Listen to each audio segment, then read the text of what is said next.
Bismillahirrahmanirrahim. Alhamdulillahirabbil alamin wa afdhalus salatu wa tammu taslim ala sayyidina Muhammadin wa ala alihi wa sahbihi ajma'in. Allahumma akhrijna min dhulumatil wahmi wa akrimna bi nuril fahmi waftah alaina bi ma'rifatil ilmi wa sahhil akhlaqana bil hilmi waj'alna mimman yastami'una al-qawl fa yattabi'una ahsanah. Amma ba'du, teman-teman semuanya, malam hari ini kita berada di pertemuan yang kedua dari pembacaan kitab Samahatul Islam, ya, atau kemurahan, kemudahan, toleransi dalam Islam yang ditulis oleh salah seorang ulama yang orang-orang Mesir tetapi mengajar di Arab Saudi, ya, yaitu Al-Ustadz Ad-Doktor Umar bin Abdul Aziz Quraisy. Kalau di Timur Tengah, Ustadz itu artinya profesor. Al-Ustadz Ad-Doktor itu profesor doktor, ya.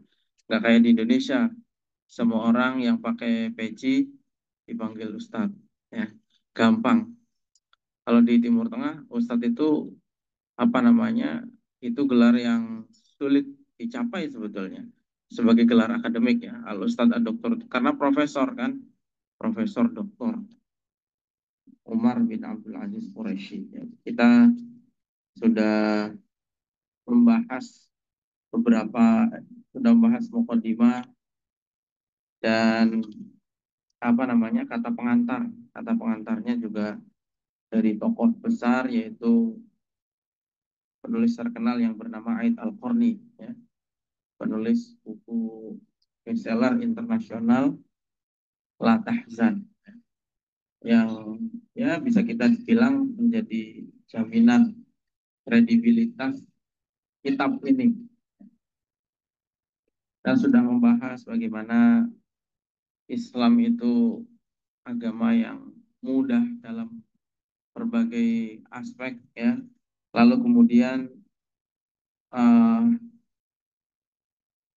apa namanya beberapa definisi kemarin juga sudah kita bahas. Sekarang kita akan membahas soal contoh-contoh teladan, ya.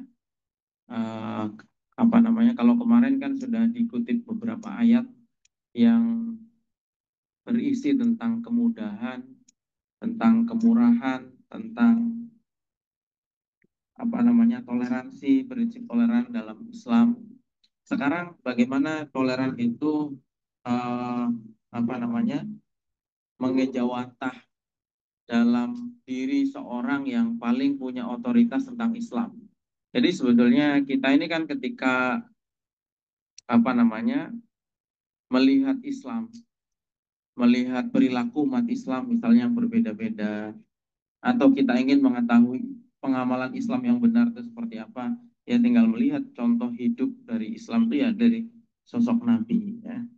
Dan sempat dibahas pada pertemuan yang kemarin bahwa Nabi itu juga seorang yang sangat pemurah, seorang yang sangat apa namanya baik dan sangat apa namanya toleran, ya. Misalnya dicontohkan pada Rabu yang lalu bagaimana Nabi didatangi oleh seorang pemuda yang meminta izin untuk berzina misalnya, ya. Ketika banyak orang yang ada hadir di situ itu marah, Nabi bersikap dengan tenang, kemudian mengajak diskusi pemuda tersebut, menggunakan agar pemuda itu menggunakan logikanya, ya. Dan kemudian cara itu berhasil, ya. Kemudian cerita dari pembantunya yaitu Anas bin Malik, bagaimana seorang pembantu Rasulullah yang membantu Nabi hidup satu rumah selama lebih dari 10 tahun, dan Anas bercerita Nabi itu tidak pernah, jangankan berkata kasar atau melakukan tindakan fisik, ya, bahkan membentak, menghardik saja nggak pernah. Itu juga dikuatkan oleh cerita istri beliau yaitu Sayyidah Aisyah, bahwa selama menemani Nabi, Nabi ini tidak pernah memukul istrinya sama sekali, terhadap istri-istrinya maupun terhadap para orang-orang yang membantu di rumahnya. Bahkan Nabi tidak pernah memarahi orang di depan umum. Ketika Nabi bicara sesuatu, Nabi akan menyinggung perbuatannya tapi tidak menyebut namanya. Kan diceritakan di akhir yaitu bahwa Nabi itu adalah orang yang pemaaf. Bahkan beliau memaafkan ketika mampu untuk membalas. Kemarin sudah dibahas ya. Memaafkan itu berat. Memaafkan itu berat karena kecenderungan orang kan ya dengan alasan menjaga kehormatan, menjaga harga diri, pengennya kan balas dendam, ya, menuntut balas, keadilan dan seterusnya. Tapi jadi memaafkan itu berat. Tapi lebih berat lagi adalah memaafkan ketika punya kekuatan untuk membalas. Misalnya terpaksa memaafkan karena tidak bisa membalas. Itu ya ada banyak. Misalnya ya udahlah, mau bagaimana lagi? Nggak mungkin nggak mungkin membalas misalnya. Atau misalnya lapor kepada pemerintah juga nggak mungkin dibantu misalnya. Maka akhirnya terpaksa memaafkan. Tapi Nabi ini tidak terpaksa karena Nabi mampu melakukan pembalasan pada saat itu.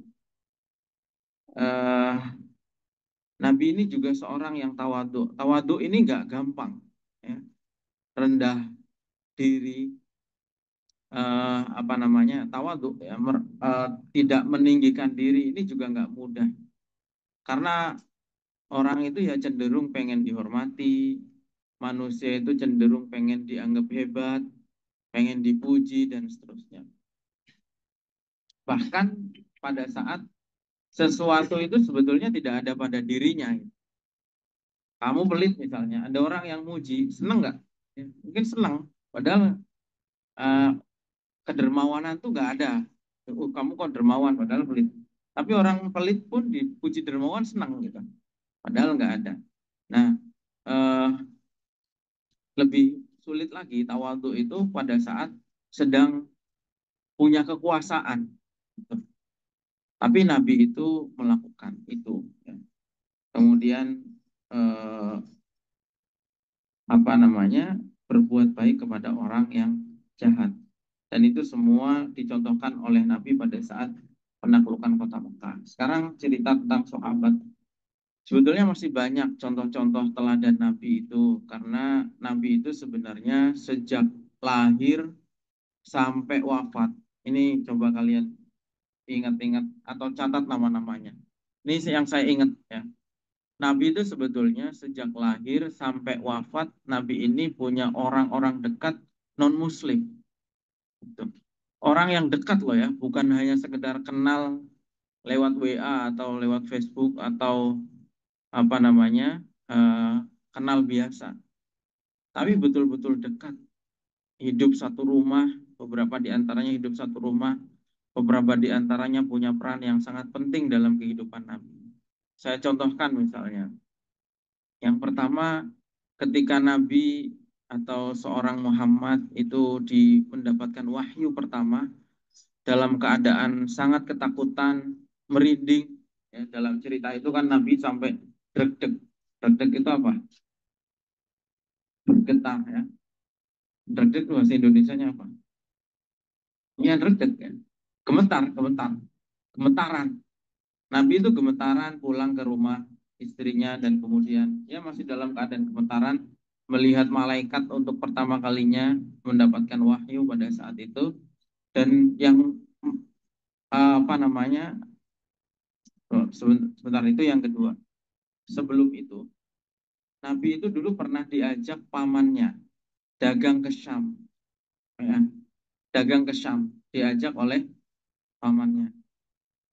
Eh, ketika itu, kemudian pada saat dagang itu, diajak pamannya dagang itu, ada seorang pendeta.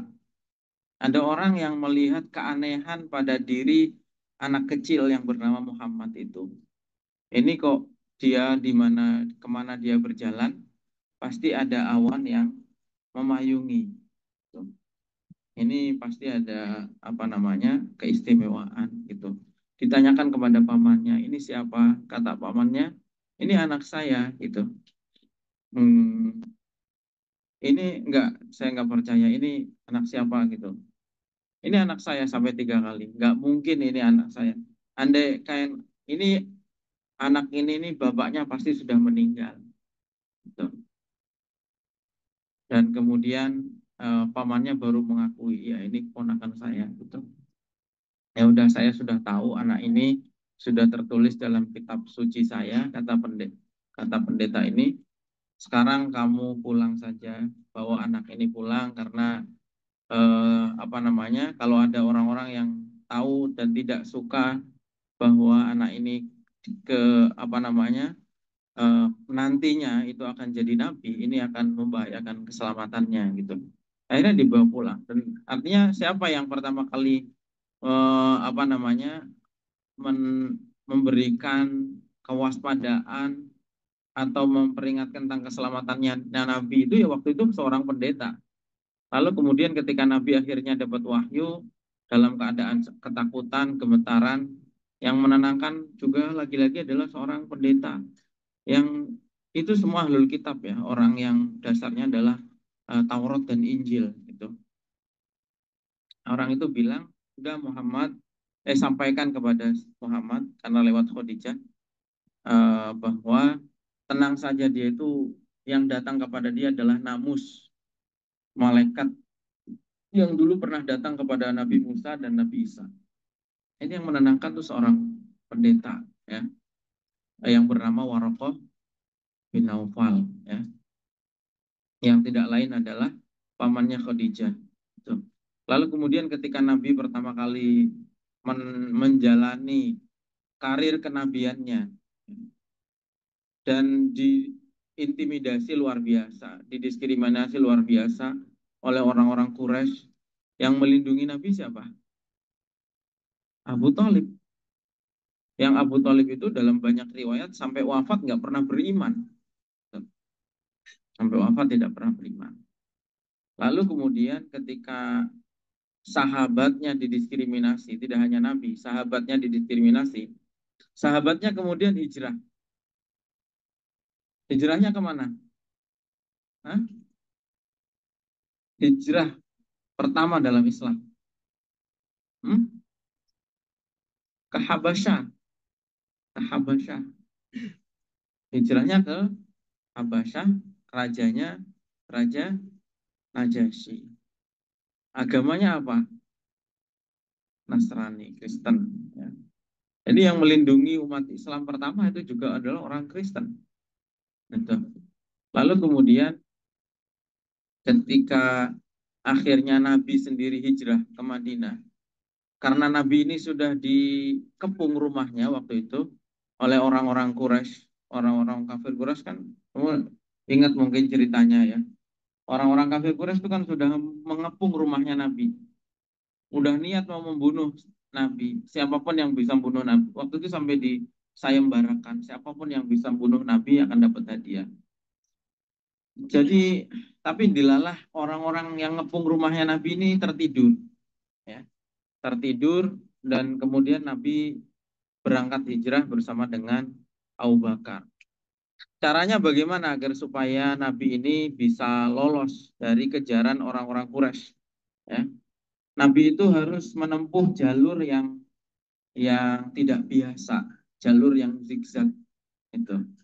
Dan yang tahu jalur-jalur gang-gang kecil, jalan-jalan tikus kalau hari inilah namanya, itu ya yang nuntun namanya Abdullah bin Uraikid.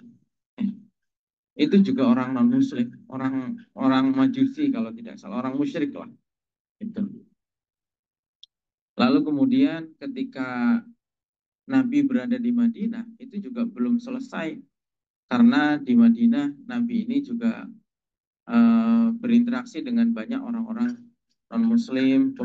Nabi salah seorang pembantunya ada yang non-Muslim, yang namanya Abdul Qudus. Kemudian bahkan sampai Nabi wafat, ya, itu eh, ada yang kelewat juga. Ya, Nabi ketika ke Taif itu dilempari batu oleh orang-orang Taif. Yang memberikan perlindungan namanya Mut'im bin Adi. Itu juga orang non-muslim. Mertuanya Nabi, kemudian istrinya Nabi, ada juga yang sebelumnya adalah ketika pertama kali ketemu dengan Nabi, sebelumnya belum beriman ya. Ada Maria, Maria Al-Qibtiyah. Maria itu kan nama Kristen, nama nama nama apa Maryam dalam bahasa Arab. Ya. Orang Kristen menyebutnya Maria. Al-Qibtiyah itu kalau sekarang ya Kristen Koptik ya, yang sekarang masih banyak di Mesir. Lalu kemudian eh, itu yang Kristen, yang Yahudi juga ada ya Sofia. Sofia itu sebelumnya Yahudi. Bahkan Nabi itu ya kalau kita lihat sampai Nabi wafat, Nabi ini menggadaikan bajunya kepada orang Yahudi yang belum sempat diteluh. Artinya berlimpah relasi hubungan baik Nabi dengan orang-orang non-Muslim. Makanya aneh aja kalau hari ini kemudian ada orang-orang memaksakan bahwa manusia tuh harus semuanya harus Islam. Kalau enggak harus dibunuh misalnya dan seterusnya. Karena Nabi wafat saja, Nabi masih muamalah sama orang-orang non-Muslim. Sekarang sahabat. Ada beberapa contoh teladan sahabat. Bagaimana sahabat itu menampilkan, mencontohkan sikap toleran. Di halaman 30, ya. Coba dibuka halaman 30. Kana Umar bin Khattab radhiyallahu anhu bisyam. Wa qad hanatis shalah wa huwa fi kanisatil qiyamah. Fatalabal Patrik min Umar an yusalliya biha. Wa hamma an yaf'al summa i'tadhara bi annahu yakhsha an yusalliya bil kanisati fayad'il muslimuna fi ma ba'd annaha masjidun lahum fayakhudhuha minan nasara. Ini salah satu contoh toleran dari sahabat Umar. Umar ini dikenal sebagai orang yang sangat disiplin, bahkan keras ya. Tetapi Umar mencontohkan bagaimana sikap toleran yang harusnya dilakukan oleh kita sebagai umat Muslim, yaitu ketika Umar itu berhasil menaklukkan Syam. Syam hari ini itu mencakup Palestina. Ya. Syam Syam itu hari ini 4 negara. Kalau sekarang 4 negara ini dulu sebutannya Syam. 1 Suriah, 2 Yordania, 3 Lebanon, dan keempat Palestina. Itu dulunya disebut sebagai negeri Syam. Nabi dulu dagang di Syam, itu di wilayah Busro namanya. Sekarang masuk wilayah Syria. Nah, sementara Syam yang dimaksud di sini ini sekarang masuk wilayah Palestina. Dulu Umar itu menaklukkan Palestina. Palestina itu ditaklukkan oleh Islam dari zamannya Umar.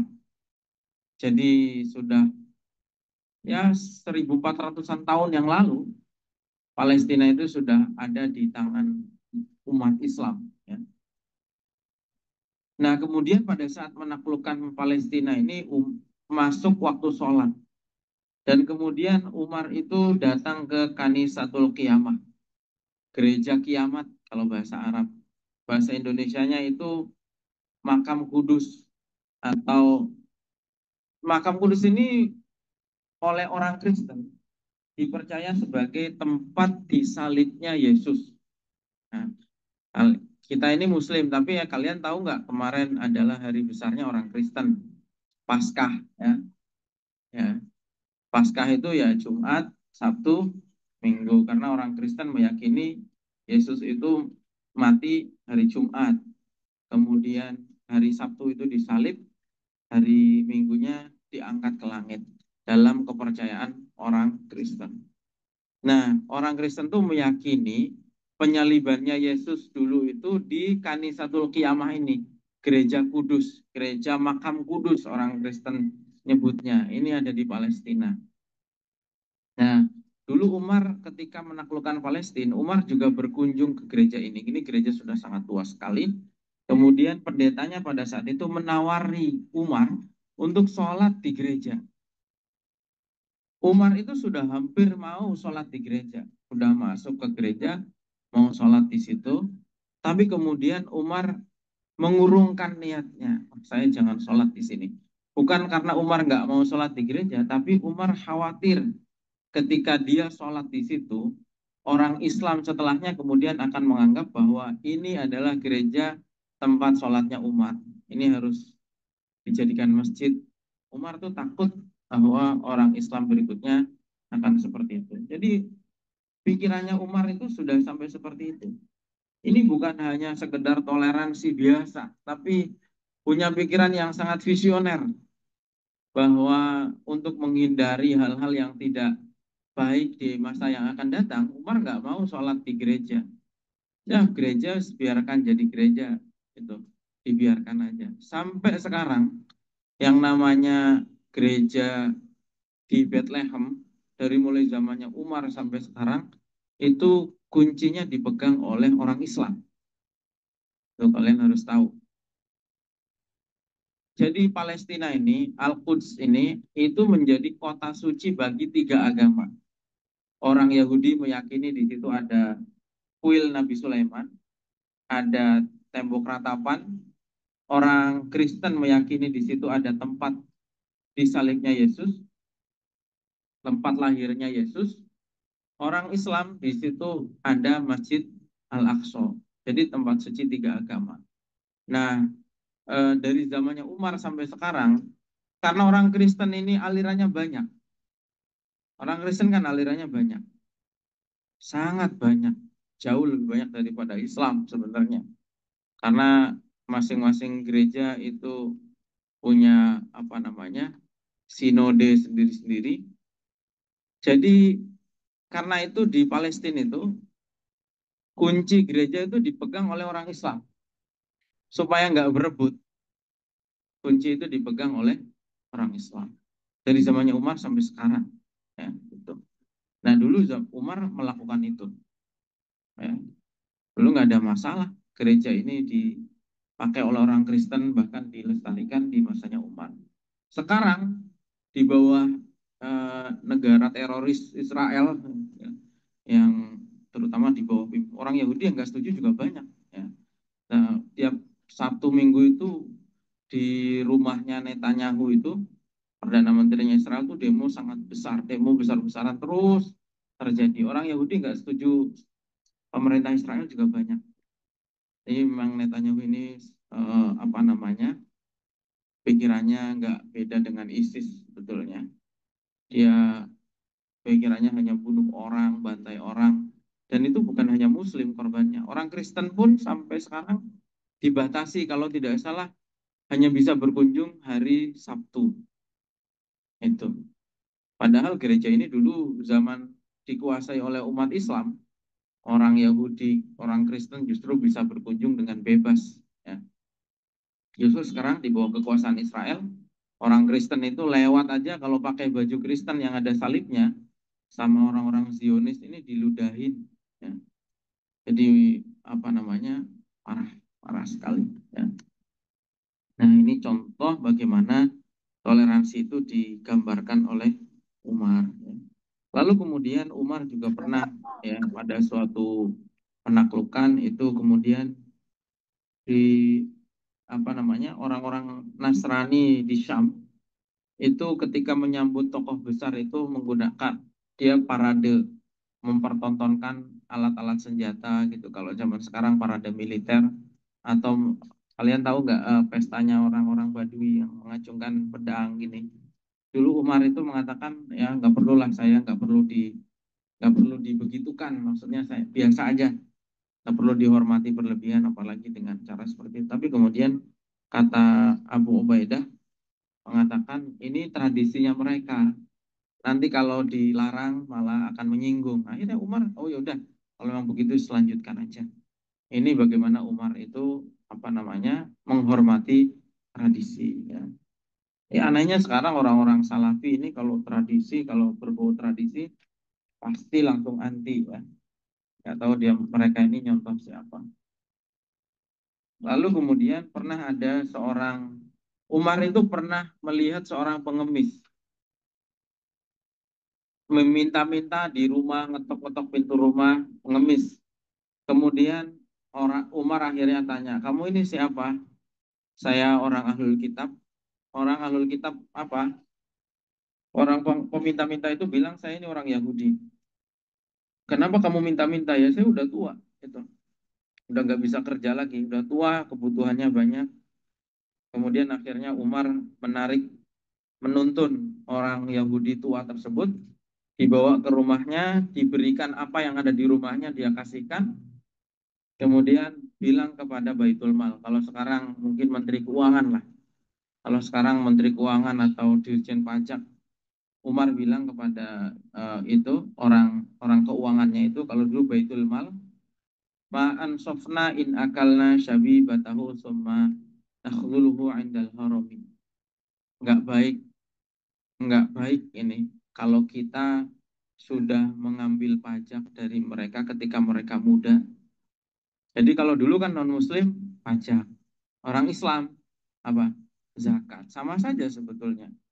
Cuma kan nggak mungkin bilang non Muslim mewajibkan orang non Muslim bayar zakat. Sebenarnya hakikatnya sama saja. Orang Muslim itu harus zakat, yang non Muslim bahasanya pajak. Gitu. Makanya sampai sekarang pun juga jadi perdebatan kadang-kadang apakah yang sudah bayar zakat itu masih tetap wajib pajak misalnya. Tuh. Ya ada perbahasan-pembahasan seperti itu. Meskipun ya tentu peruntukannya hari ini beda. Tapi ada kalau di beberapa kementerian, baiknya di Indonesia ya, betapa bagusnya di Indonesia, yang sudah zakat itu pajaknya dikurangi. Dan zakat sekarang ini kalau kalian tahu di kementerian-kementerian, di perusahaan-perusahaan negara itu ada UPZ namanya Unit Pengumpul Zakat.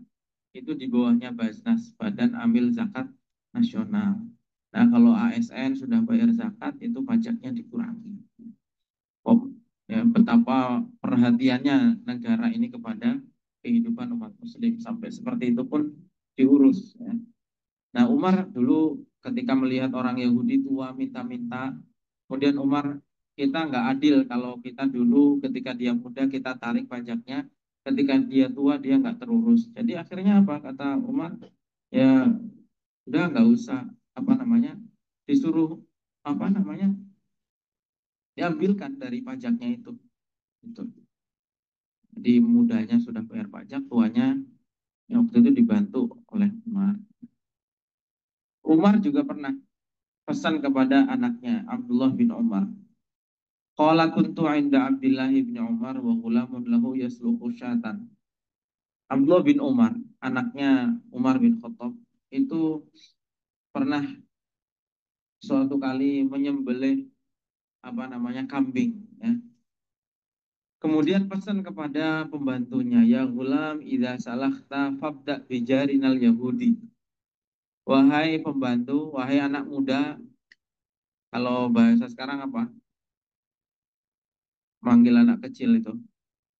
Orang Betawi manggilnya Tom. Nah, orang Jawa manggilnya apa? Le, misalnya. Kalau kamu apa namanya menyembelih kambing, menguliti kambing, fabda bijarinal Yahudi. Yang pertama harus kamu kasih adalah tetangga kita yang Yahudi. Wa qala dzalika miraran.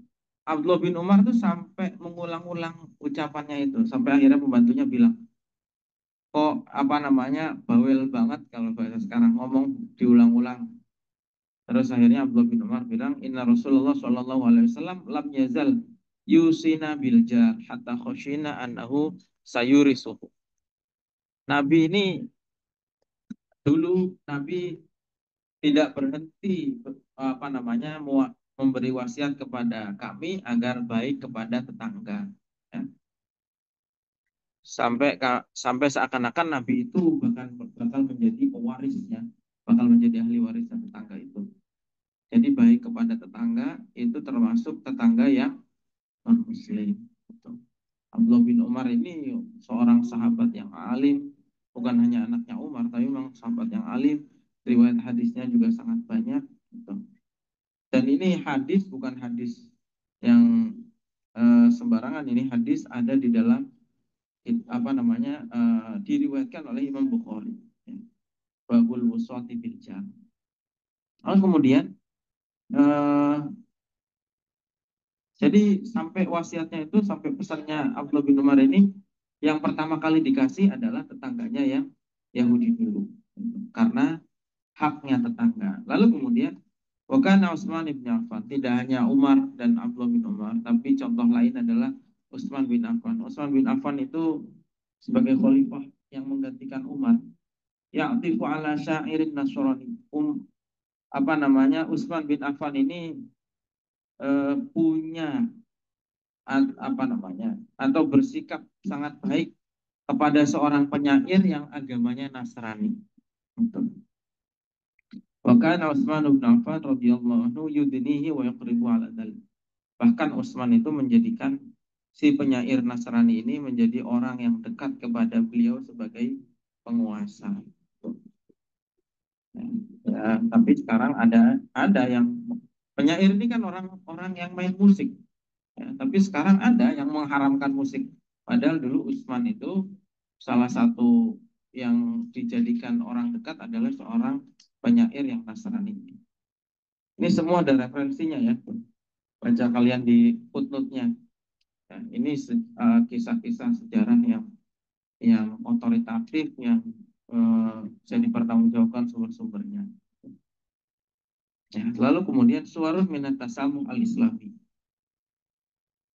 Beberapa gambaran ya, halaman 32. Ini sebenarnya ada cerita aja, cerita penulis ini punya kenalan orang Amerika yang keturunan Mesir, eh, nggak pernah belajar tentang agama, dia nggak pernah belajar kepada seorang ulama, tidak pernah belajar di kampus, tapi ketika diminta untuk menjelaskan kenapa masih bertahan menjadi Muslim di negara Amerika, yang kenapa nggak jadi Kristen, atau kenapa nggak jadi ateis, atau kenapa nggak agnostik. Kemudian dia memberikan jawaban-jawaban, ini cukup panjang, nggak saya baca semua. Intinya alasan pertama kenapa memilih Islam, karena Islam itu logis, agamanya logis, tatafiqu ma'al mantik al-ma'qul, bisa dengan mudah diterima oleh akal.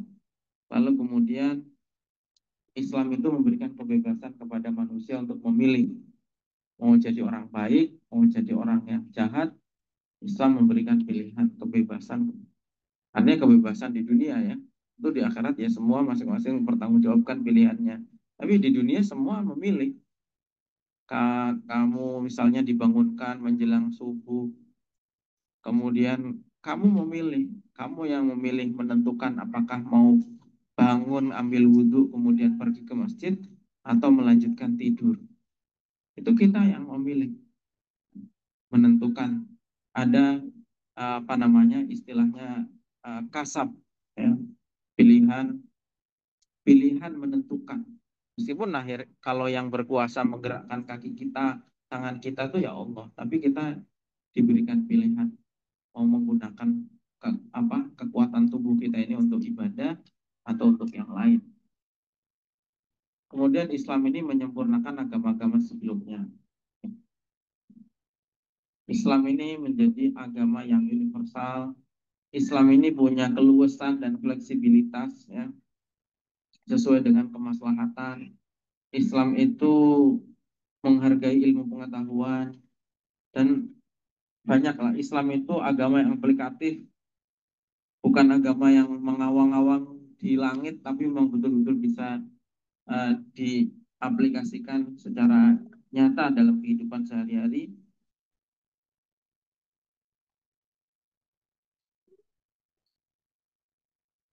Islam itu agama yang peduli terhadap kemajuan dan lain sebagainya. Islam ini menghapus kasta. Di dalam Islam tidak pernah dibedakan antara orang Arab, orang kulit hitam, kulit putih, kulit berwarna. Ya. Pada saat di Amerika menghadapi penyakit rasisme yang luar biasa. Dulu di Amerika itu sekolahnya kulit putih sama kulit hitam dibedakan. Ya. Kemudian ya itu kehidupan orang Eropa dulu semua begitu. Naik bus aja, bisnya orang kulit putih nggak boleh dinaiki orang kulit hitam. Orang kulit hitam identik dengan budak. Di Indonesia dulu begitu, zaman Belanda. Ada sekolah khusus orang Eropa, ada sekolah khusus orang Cina. Dulu dibagi kelasnya. Kelas kelas 1, kelas 2, kelas 3, dan yang paling bawah adalah pribumi. Orang pribumi itu kalau kaya atau anaknya pejabat baru bisa sekolah di sekolah SR namanya, sekolah rakyat. Nah, misalnya, sedangkan Islam dari awal nggak pernah punya budaya seperti itu. Dulu ada orang kulit hitam baru masuk Islam namanya Bilal langsung jadi muadzin. Ada sahabat yang kulit hitam langsung jadi imam sholat, itu biasa, nggak ada perbedaan sama sekali. Semua nggak dibeda-beda, manusia tidak dibedakan berdasarkan sukunya, kulit, warna kulitnya dan seterusnya. Nah, kemudian wamin mazahiri tasamuh al-islami. Indikator toleransi dalam Islam itu apa? Salah satunya adalah ar-rahmah. Di halaman 36, ar-rahmah, rahmah, kasih sayang. Islam itu adalah agama yang mengajarkan kasih sayang.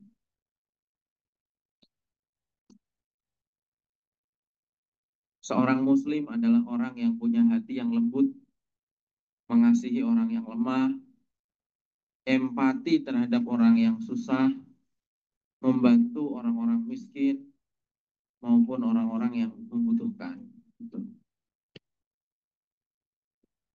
Karena apa? Dan ini doktrin yang tidak hanya diperintahkan kepada orang Islam saja, bukan hanya itu, tetapi adalah sifat dari Allah Subhanahu wa taala. Ya. Kita ini kan diperintahkan untuk an yatakhallaqa bi akhlaqillahi taala. Meniru akhlaknya Allah, ya. Tentu dalam bentuk yang berbeda sudah pasti, ya. Dan salah satu akhlaknya Allah itu ya rahmah. Rahmahnya Allah itu mencakup orang mukmin dan orang kafir. Orang orang mukmin dirahmati oleh Allah, orang kafir juga dirahmati oleh Allah di dunia. Orang soleh diberi rahmat oleh Allah, preman diberi rahmat ya, diberi rahmat juga. Rahmatnya Allah mencakup semua. Rahmat dan rahmatnya Allah ini di dunia dan sampai dengan akhirat. Nabi mencontohkan bagaimana sayangnya Allah kepada hambanya adalah ketika ada tawanan perang, ada perempuan yang menjadi tawanan perang. Ketika menjadi tawanan perang itu dia masih sempat dalam keadaan dirinya sangat susah karena jadi tawanan perang, kondisinya sangat memprihatinkan. Dia masih sempat mencari anaknya di antara tawanan-tawanan perang yang lain itu. Dan ketika menemukan anaknya di tengah-tengah tawanan perang itu, perempuan itu langsung menggendongnya, menempelkan anak tadi itu ke dadanya dan disusui oleh perempuan tersebut. Nabi kemudian bilang, kalian lihat gak perempuan tadi? Apakah mungkin perempuan tadi itu rela mau melemparkan anaknya ke neraka? Maka jelas tidak mungkin. Kemudian kata Nabi, "Fallahu arhamu bi'ibadihi min hadhihi biwaladiha." Allah itu lebih sayang, kasih sayangnya lebih besar daripada kasih sayang seorang ibu tadi kepada anak. Dan namanya Allah yang paling populer itu adalah Ar-Rahman Ar-Rahim. Di antara 99 Asmaul Husna, yang paling kita sering ulang-ulang adalah Ar-Rahman dan Ar-Rahim. Bahkan digandengkan dengan Bismillahirrahmanirrahim. Yang di dalam di Al-Quran 114 surat di dalam Al-Quran semuanya diawali dengan Bismillahirrahmanirrahim. Setiap sholat kita membaca sehari semalam tidak kurang dari 34 kali setiap sholat wajib. Apalagi kalau kita sholat sunnah bisa bertambah lagi. Dan kita selalu meyakini bahwa kita ini butuh rahmatnya Allah. Dan rahmatnya Allah itu didapatkan manakala kita memberikan rahmat kasih sayang kepada sesama manusia. Kita tidak mendapatkan rahmatnya Allah sampai kita memberikan rahmat kepada sesama manusia. Ada hadisnya, 3 hadis di sini dikutip. Satu, innama yarhamullaha min ibadihi rahmah. Kemudian yang kedua, malayarham la yurham. Siapa yang tidak mengasihi sesamanya tidak akan dikasihi oleh Allah. Dan yang ketiga, irhamu man fil ardi yarhamkum man fis sama. Kasihilah orang-orang yang ada di bumi sesama manusia, maka kamu akan dikasihi, diberi rahmat oleh yang ada di atas. Jadi apa namanya? Apa ini pesan-pesan yang sudah sangat jelas terkait dengan bagaimana sejak awal hati kita harus rahmah kepada siapapun, ya. Kalau kita benci kepada seseorang itu benci perilakunya, bukan benci orangnya. Seperti itu. Ini yang diajarkan dalam Islam. Wa innama huwa yanbu'un yafidu birrahmati 'alan nasi jami'a. Hadis tadi menunjukkan bahwa rahmat ini diberikan kepada semua manusia. Banyak kisah, ya, ketika, ya paling gampang ya ketika Nabi di Taif lah, dilempari batu oleh orang-orang yang tadinya mengundang Nabi. Itu diundang. Nabi, kalau kamu di Mekah ditolak, mari datang ke Taif. Kami pasti akan menyambut Anda. Tapi ternyata sampai di Taif, bukannya disambut, malah dilempari batu. Ketika kalau kalau kita mungkin sudah sangat dongkol sekali, ya, sudah sangat dongkol. Padahal kita nggak punya kemampuan untuk membalas. Kita ini orang lemah, diajak berantem juga sama anak umur 10 tahun mungkin juga kalah, nggak punya kemampuan apa-apa, nggak punya kekuatan apa-apa. Tapi Nabi pada saat itu, padahal ditawari oleh malaikat, apakah gunung ini mau saya balik biar orang-orang yang melempari panjenengan ini ada di bawah tanah. Tapi Nabi kemudian mengatakan jangan. Itu malah doanya Nabi gimana? Allahumma hdi qaumi fa innahum la ya'lamun. Mudah-mudahan Allah beri hidayah kepada kaum saya karena mereka belum mengetahui. Dan masih banyak kisah-kisah yang lain terkait dengan hal-hal semacam ini. Kemudian Nabi juga mengatakan dalam hadis yang lain, innahu laisa birahmati ahadikum sahibahu walakinnaha rahmatul ammah. Maksud saya, kata Nabi, apa namanya?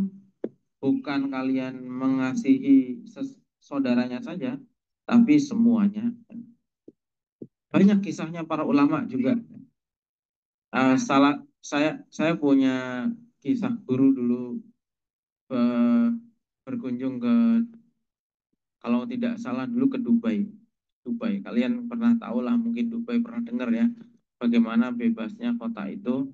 Sebagai seorang ulama datang, kemudian melihat ada orang yang, kalau nggak salah cerita itu ada di dalam lift bareng gitu ya. Kemudian orang itu ciuman di dalam lift, ada beliau di situ. Mungkin orang bagi kita mungkin sudah, ya kalau ketemunya FPI mungkin udah dipukulin lah. Ya. Mungkin langsung aja dipukul, nggak peduli itu suami istri atau gimana. Tapi karena ketemunya ulama, orang yang Islamnya benar, nggak kayak FPI. Nah, ulama ini mengatakan, Allahumma kama farahtahum fid dunya farrihhum fil akhirah. Itu doanya. Ya Allah, sebagaimana Engkau telah membuat hati pasangan ini senang di dunia, bahagiakan nanti di akhirat. Kalau bahagia di akhirat gimana? Ya tobat. Itu. Dan ya saya nggak tahu lanjutannya, tapi ya karena didoakan sama ulama ini, mungkin si laki-laki perempuan tadi, pasangan tadi itu ya akhirnya mungkin tobat dan akhirnya bahagia dia. Tapi bukan itu intinya. Orang melihat orang ahli maksiat tuh masih ada rahmahnya gitu. Melihat orang maksiat tuh diajak belajar malah ngantuk, masuk neraka aja misalnya. Gak begitu, tapi mudah-mudahan tuh, sebagaimana engkau beri kenikmatan di dunia, nikmatnya pacaran tadi itu mudah-mudahan bahagianya ini sampai ke surga. Kalau bahagianya sampai ke surga berarti tobat, mungkin menikah atau seterusnya. Ini rahmahnya ulama yang diwarisi dari kisah-kisah teladannya Nabi tadi itu. Kemudian di Al-Quran itu juga kalimatnya watawasau bil marhamah. Kisah lain yang populer juga adalah bagaimana kasih sayang dalam Islam itu adalah ketika ada seorang pelacur yang masuk surga gara-gara memberi minum anjing. Ini sudah pernah saya kutip. Dan ini di sini dikutip lagi di halaman 38. Dan ada perempuan yang itu ketika ada perempuan pelacur memberi minum anjing itu pintu surga terbuka. Dan kemudian apa namanya ada seorang perempuan yang mengurung memenjarakan kucing, tidak diberi makan, tidak diberi kesempatan untuk mencari makan sendiri, dan kucing itu sampai mati. Itu wa annan nara futihat abwabuha, neraka itu terbuka pintunya. Nah, famada yakunu iqabul ladzina yahbisuna asyarat al-uluf min banil insan. Kalau memberi minum anjing saja pahalanya adalah surga, bagaimana dengan memberi minum manusia? Kalau membunuh kucing saja hukumannya neraka, bagaimana dengan membunuh manusia? Itu ini aja kalau orang mau belajar tentang Islam, mau lihat tentang Islam ya semudah ini sebenarnya gitu. Dan ini hadis Nabi, hadis sahih dari Nabi. Tapi sekarang justru perilaku orang Islam itu kan justru bertolak belakang. Setiap hari pertontonannya adalah bagaimana orang Islam membunuh sesama Muslim. Kemarin di Pakistan, minggu yang lalu ada di provinsi Balochistan namanya. Ada kereta api yang sedang berjalan, penumpangnya 440 orang. Kemudian tiba-tiba orang ini ya kelompok-kelompok mengaku katanya berjuang untuk Islam lagi jihad, nggak tahu gimana pola pikirnya, keretanya disandra sampai akhirnya baku tembak sama tentara, hampir 50 orang meninggal. Tiap minggu pasti ada aja berita itu di Afghanistan, di Libya, di Sudan, ya, di mana-mana. Nggak tahu orang-orang Islam hari ini belajarnya dari mana yang seperti ini. Padahal kalau kita lihat ini semuanya ini yang dibacakan hadis Al-Quran ya, yang mestinya menjadi rujukan.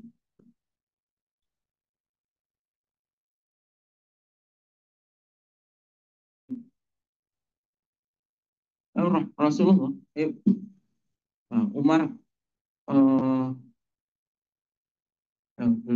Nabi dulu ketika kalian mesti ingat kisah ini. Dulu Nabi melihat orang mengasah pisau mau nyembelih kambing, ngasahnya di depan kambing itu.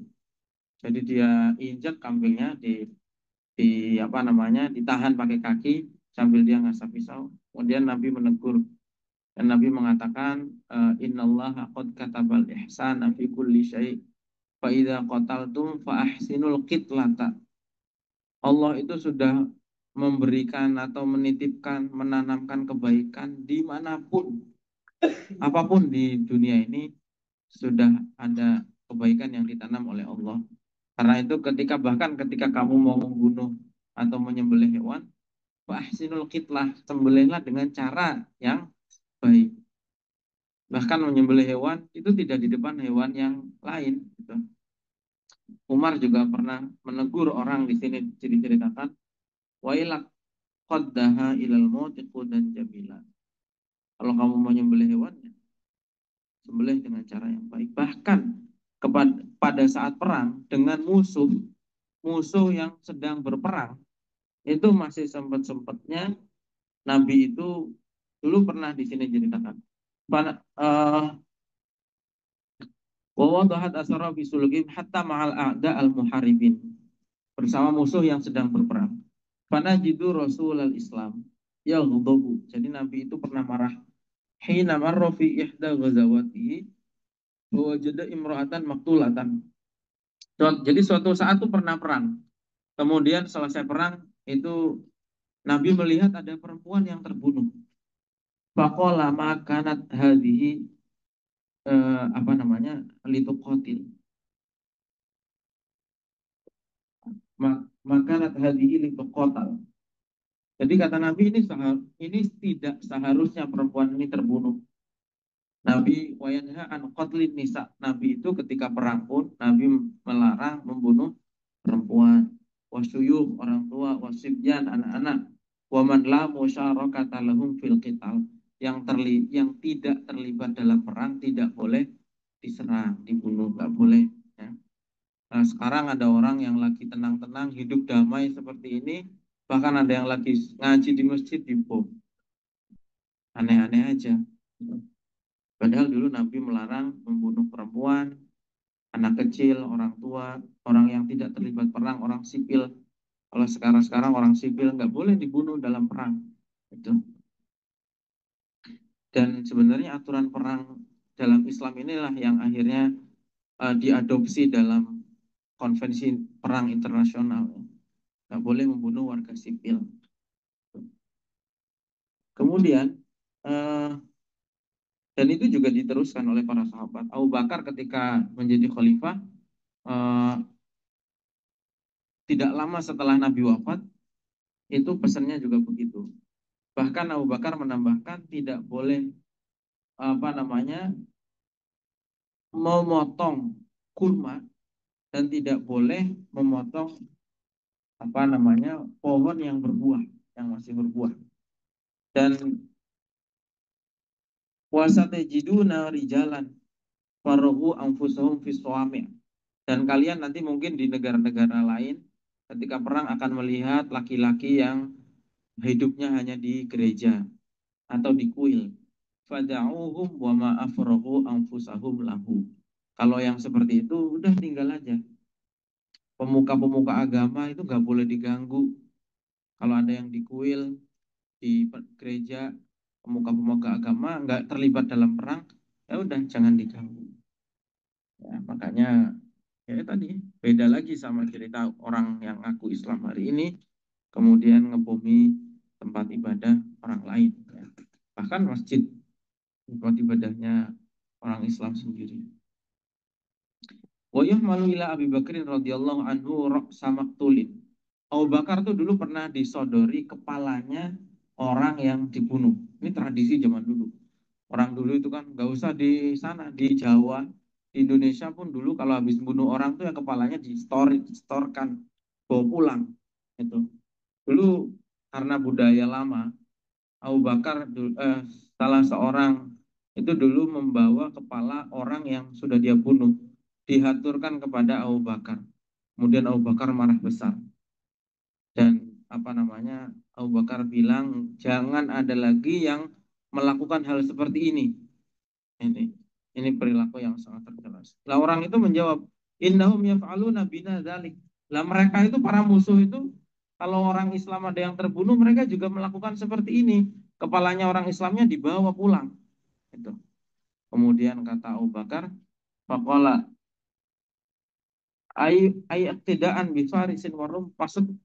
Dan kata Abu Bakar, apakah kamu mau meniru tradisinya orang Persia dan Romawi yang buruk seperti itu? Maksudnya gimana? Ya udah, kalau musuh melakukan seperti itu biarin. Kita sebagai orang Islam jangan melakukan hal-hal seperti itu. Ya, beda lagi sama ISIS hari ini. ISIS itu kan ya sekalian lihat dulu di apa namanya mereka juga nyebarin video-video bagaimana orang disembelih, divideokan, ya kemudian diviralkan dengan bangganya gitu melakukan hal seperti itu padahal pesannya Nabi tadi faida qataltum fahsinul qitlah andai pun harus membunuh apapun ya dan dalam kondisi perang lakukan dengan cara yang baik.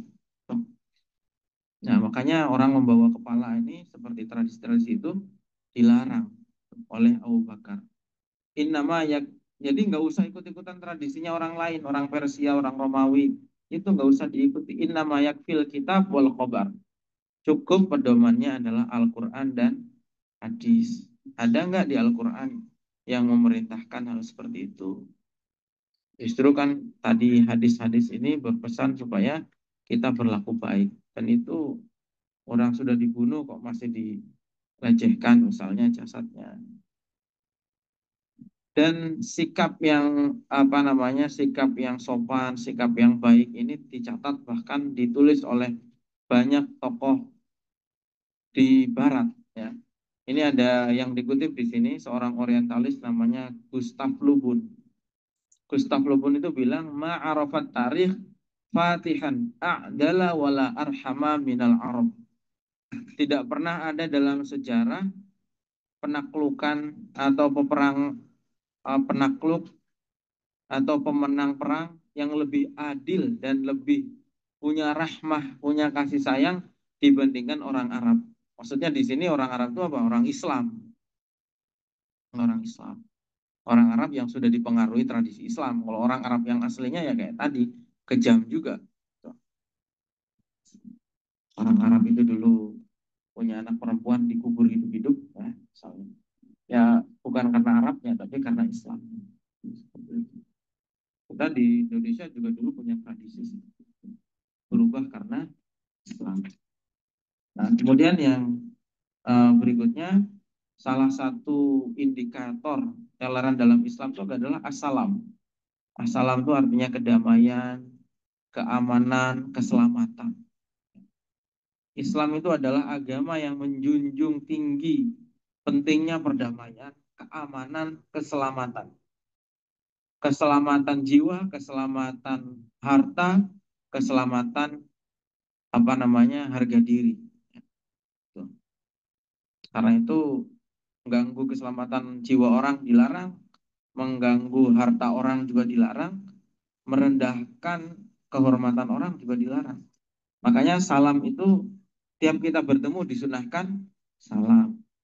Ketika selesai sholat disunahkan salam.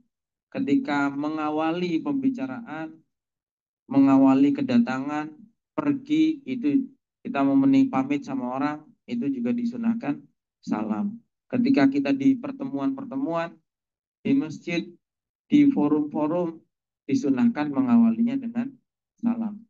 Bahkan ketika kita, Al-Quran mengajarkan ketika ada orang-orang bodoh, ya, orang-orang wa idza khatabahumul jahiluna qalu salama, disuruh salam. Kalaupun ada yang menghina orang, yang orang-orang bodoh yang mendengarkan itu qalu salama. Jadi terus itu diajarkan tentang salam, dan salam ini sangat berbeda dengan sapaan-sapaan yang lain. Misalnya kalau orang-orang apa namanya, orang Barat, orang Inggris, kalau salam apa? Good morning atau morning, apa namanya, good night, kayak gitu misalnya. Atau apa namanya, orang Sulawesi bilang apa? Tapi, bener ya? Ah, tapi permisi ya. Kalau salam apa?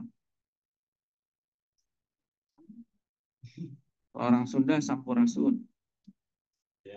Tapi Islam ini beda. Karena kalimat sapaan dalam Islam itu adalah mengandung doa.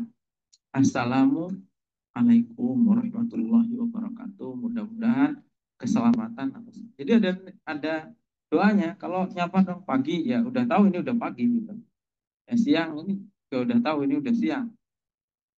Tapi salam salam yang diajarkan oleh Islam itu ada unsur doanya, mendoakan keselamatan untuk kalian.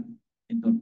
Bahkan ketika orang mengucapkan salam itu secara tidak langsung sebetulnya memberikan jaminan keamanan. Saya misalnya salam, assalamualaikum, artinya keselamatan untuk kamu itu artinya apa? Saya nggak ganggu kamu lagi. Jaminan keselamatan kepada orang yang kita beri salam, itu seperti itu. Ini istimewanya eh, ajaran salam, ya. Wassalama wal aman. Salama wal aman wa min dawa'iha anta tajawaza an musa'ati akhika. Dan hadis yang populer ya, al muslimu man salimal muslimuna min lisanihi wa yadihi. Muslim itu ya orang lain selamat dari gangguan lisannya dan dari gangguan tangannya. Kita karena apa namanya salam, ajaran salam ini juga kita dilarang untuk mendiamkan teman kita, saudara kita lebih dari 3 hari. Kita juga diajarkan untuk memaafkan. Man aqala asarata akhihi aqalahullah yaumal qiyamah. Siapa yang mau memaafkan saudaranya, maka akan dimaafkan oleh Allah pada hari kiamat. Ya kalau sudah memaafkan kan selesai. Orang tidak selamat tuh kenapa? Ya karena dendam, karena nggak memaafkan dan seterusnya.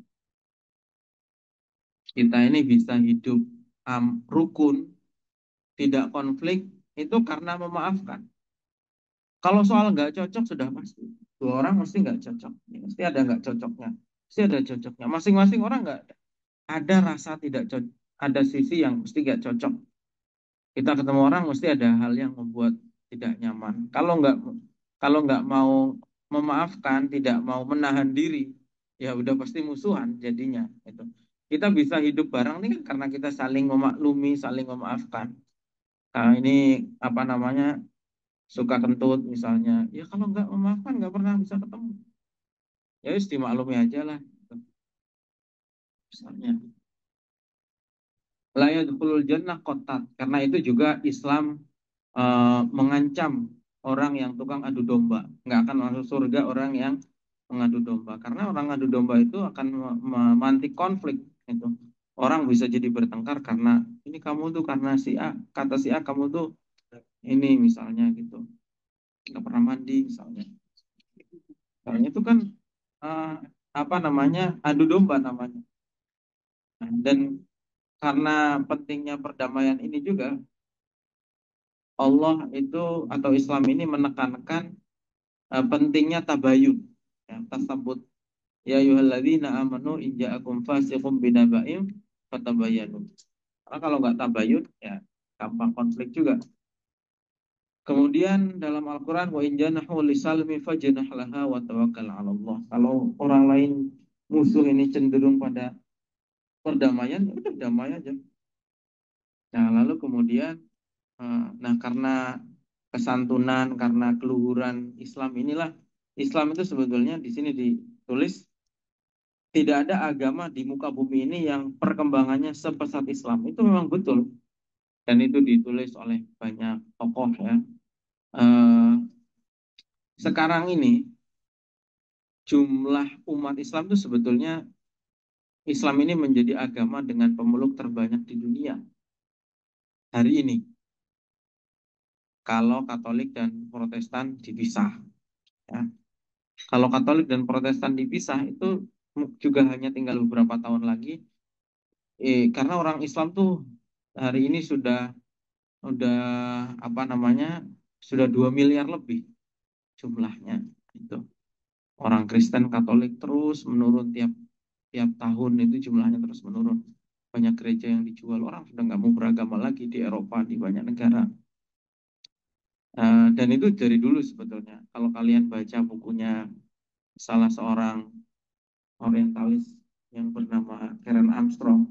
Karen Armstrong tuh nulis bahwa kalau sejarah-sejarahnya agama lain itu banyak apa namanya diliputi kesedihan. Sejarah kehidupannya orang Kristen misalnya itu diliputi kesedihannya, kematiannya Yesus misalnya, kemudian pengkhianatan muridnya, ada si siapa tuh Paulus, Brutus itu kan yang katanya itu dan lain sebagainya, yang menjebak lah. Tapi kalau kita lihat sejarahnya Islam, Islam itu adalah agama yang sejak awal kelahirannya perkembangannya sangat pesat. Lahir dari seorang yang buta huruf di tengah-tengah komunitas yang sangat terbelakang jahiliyah di Arab pada saat itu, di antara dua kutub Romawi dan Persia yang superpower, ada daerah di Mekah yang sangat terbelakang, tapi kemudian melahirkan agama baru, dan di masa Nabi hidup saja, jumlah orang Islam ini sudah ratusan ribu. Dalam satu riwayat diterangkan itu ya sekitar 124.000 di masa Nabi masih ada. Dan kemudian di masanya Abu Bakar, Umar itu bahkan membuat Islam sampai masuk ke anak benua India.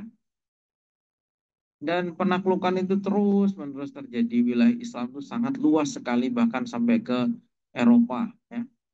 Di zamannya Utsmani, wilayah Yunani, Bulgaria, apa namanya, Hungaria, ya, di Budapest itu banyak wilayah-wilayah bagian Eropa, di Albania dan beberapa negara yang lain itu eh, wilayah-wilayah sempat ditaklukkan oleh Islam, ya.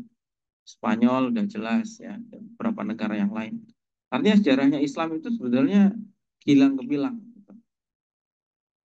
Itu kata Karen Armstrong, dan ini tidak mungkin terjadi, eh, apa namanya, penerimaan yang luas ini kalau Islam ini tidak baik. Kan psikologi orang dijajah, kalau di orang itu kalau dizolimi pasti akan cenderung resisten. Di Indonesia, kita di Indonesia dizolimi oleh Belanda, ada nggak yang ikut atau simpati sama Belanda? Nggak ada, benci sama Belanda.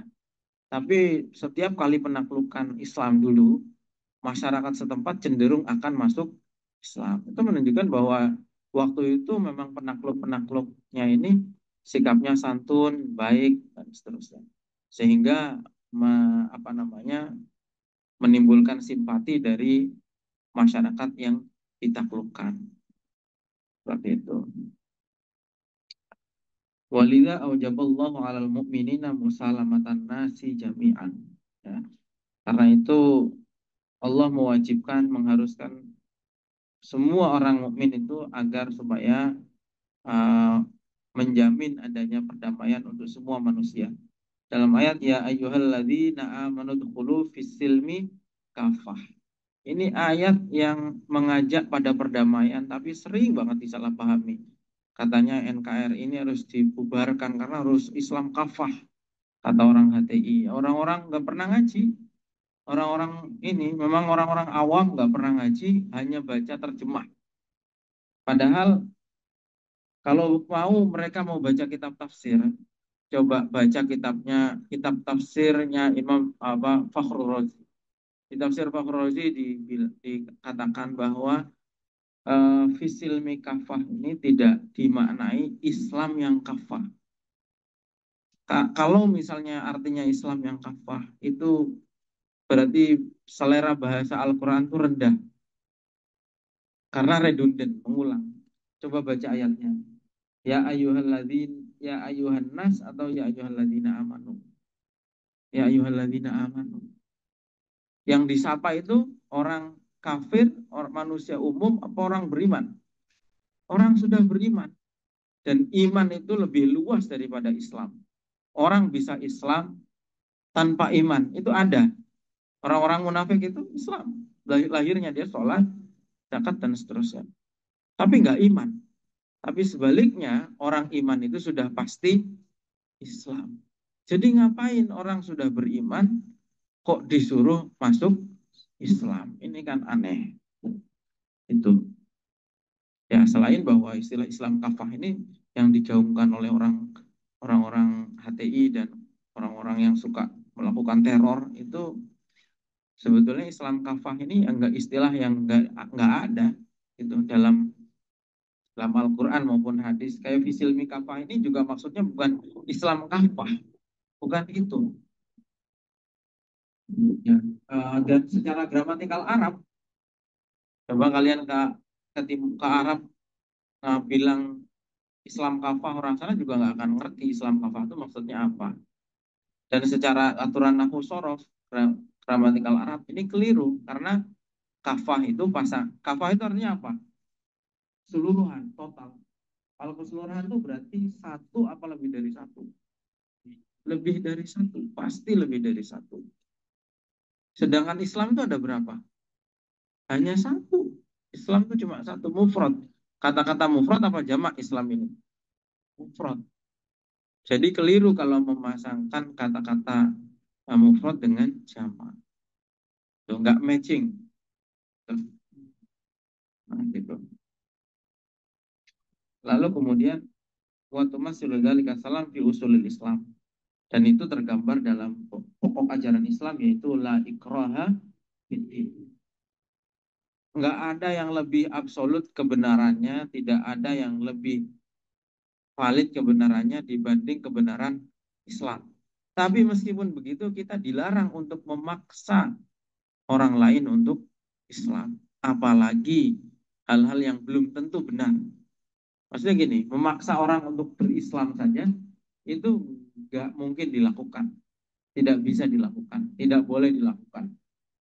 Apalagi memaksakan pendapat kita yang belum tentu benarnya. Islam yang sudah pasti benar saja nggak boleh dipaksakan kepada orang lain. Apalagi hal-hal lain. Misalnya memaksa orang untuk ikut ormas tertentu, ormasnya kita dipaksa. Ya. Maksa Islam yang udah pasti benar aja nggak boleh, apalagi maksa orang untuk sama dengan ormas kita misalnya, sama pendapatnya dengan kita misalnya. Maksa harus maksa harus kunut misalnya atau baca bismillah dalam sholat. Padahal belum tentu benar gitu. Yang yang bisa jadi yang kunut yang benar, bisa jadi yang tidak kunut yang benar. Itu nggak ada nggak ada absolut dalam permasalahan ini.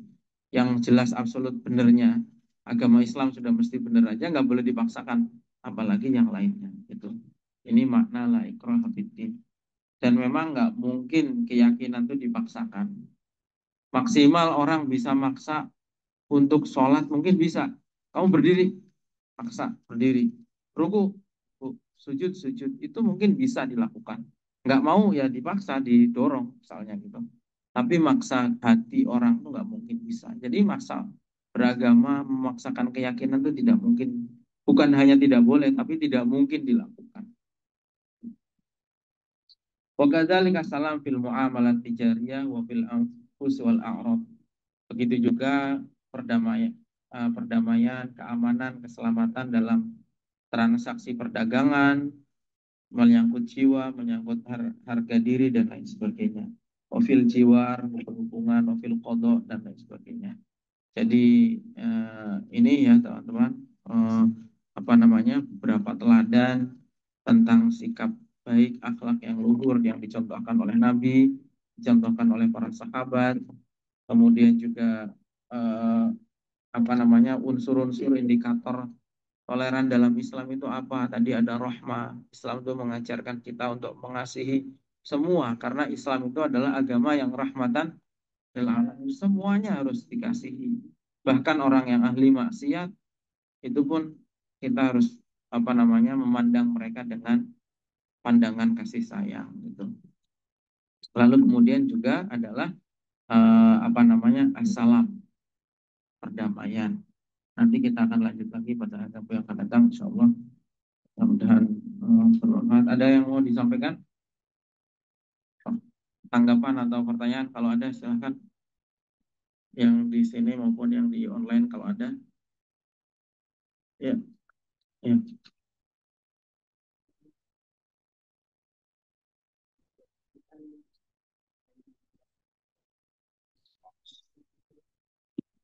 Ada postingan sama Ustaz itu mengerti kayak Nafarudin dan mencium Ustaz itu, kemudian dia di dalam postingan itu kan Prof. Nasar sedang berbuka terkait kematiannya Prof.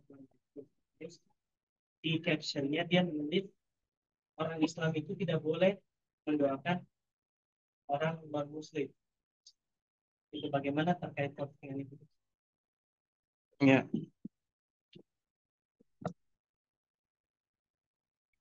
Eh, Profesor Nazir Umar mencium paus kan foto lama kan, ya. Dan di situ kan apa namanya, eh, di situ kan mencium dalam bentuk fisik. Kalau soal mendoakan nggak tahu, nggak pernah dengar kan Profesor Nazir Umarnya mendoakan apa enggak. Ya kalau dalam hal seperti ini yang kita tidak tahu ya kita husnuzon. Ya, kita nggak tahu. Kalau kalau mendoakan orang non Muslim untuk mendapatkan hidayah ya baik dong. Orang ahli maksiat didoakan untuk tobat baik. Bukan berarti mendoakan itu secara mutlak tidak boleh itu. Seperti itu. Yang nggak boleh kan tadi ya, apa namanya, yang sudah meninggal dan Orang masih diharapkan hidayahnya, kita didoakan. Nah, salah. Gitu. Didoakan untuk mendapatkan hidayah, didoakan untuk mendapatkan rahmatnya Allah. Mendapatkan rahmatnya Allah kan berarti dapat hidayah juga. Baik kan? Nggak tahu kalau apakah Profesor Nasaruddin Umar itu mendoakan Paus apa enggak ya nggak tahu. Kan itu cuma foto begitu saja, nggak ada suaranya, nggak ada apa namanya gambarnya, nggak ada suaranya, nggak ada teksnya gitu. Oke ya. Ada lagi yang lain? Ini apa ini? Ada yang angkat tangan di Zoom, Putri, kepencet atau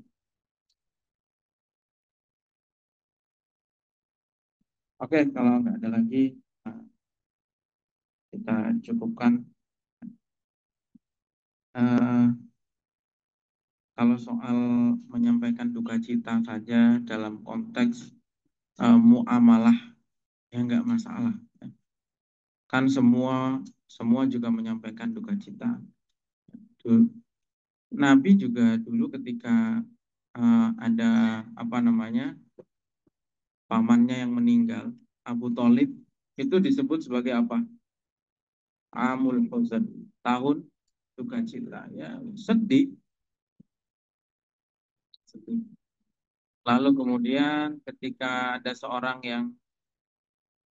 pernah ada seorang Yahudi, saya lupa namanya, yang terbunuh pada saat perang Uhud. Itu juga Nabi menyampaikan duka citanya.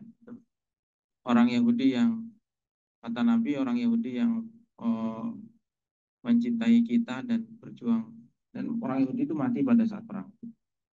Kalau duka cita saja nggak ada masalah dalam konteks muamalah ya. Biasa kita juga ya tadi menampilkan sikap yang jangan menampilkan sikap permusuhan gitu. Karena memang kita diajarkan untuk menampilkan sikap yang luhur, sikap yang bersahabat. Ya, sikap-sikap luhur ini yang akhirnya menarik simpati orang dan melihat bahwa Islam ini memang agama yang layak untuk diikuti gitu. Seperti itu saja. Saya kira mudah-mudahan bermanfaat. Kita sambung pada hari Rabu yang akan datang, insya Allah. Allahu a'lam bishawab. Assalamualaikum warahmatullahi wabarakatuh.